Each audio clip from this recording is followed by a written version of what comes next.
ত্রিপুরায় 3 বাংলাদেশি কি পিটাই মেরে ফেলছে স্থানীয়রা।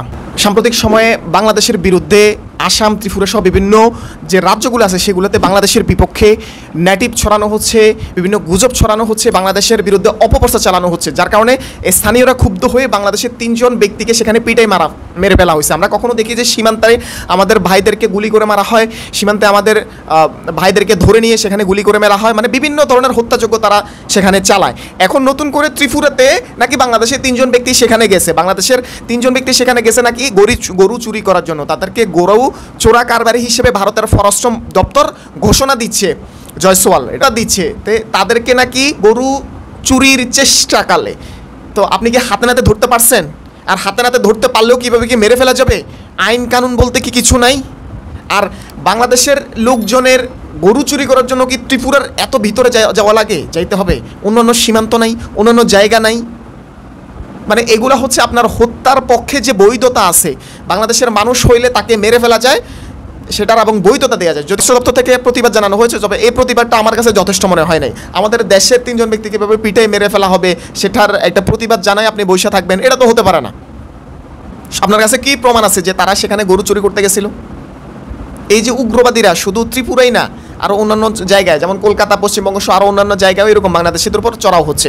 তো আমাদের সরকার আসলে ওইভাবে কোনো ব্যবস্থা নিতে পারতেছে না, কোনো ব্যবস্থা নিচ্ছে না, গ্রহণ করতেছে না।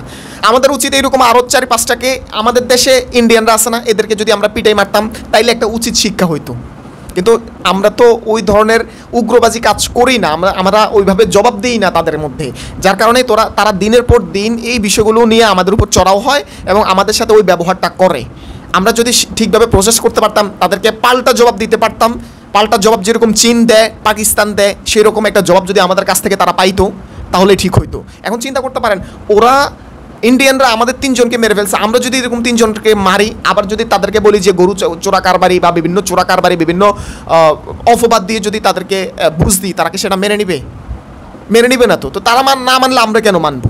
তো আমাদের এটার এগেনস্টে গিয়ে প্রতিবাদ জানাইতে হবে, এবং শুধু প্রতিবাদ না, একটা ব্যবস্থা গ্রহণ করা লাগবে যে এইভাবে হইতে পারে না, এইভাবে আপনি গরু চুরি করছে বলে আপনি মেরে ফেলতে পারবেন না। আপনার আইন কারণ নাই, দেশের আইন বিচার নাই। আমাদের বিডিআর হাতে বা বিজেপির হাতে তুলে দিতেন, আমরা আমাদের দেশে বিচার করতাম, অথবা আপনি কারা রাখতেন আপনার দেশে, যেহেতু ধরে নিলাম তারা গরু চুরি করতে গেছে, আপনাদের নিয়মে ধরে নিলাম, কিন্তু তাকে তো মেরে ফেলা যাবে না।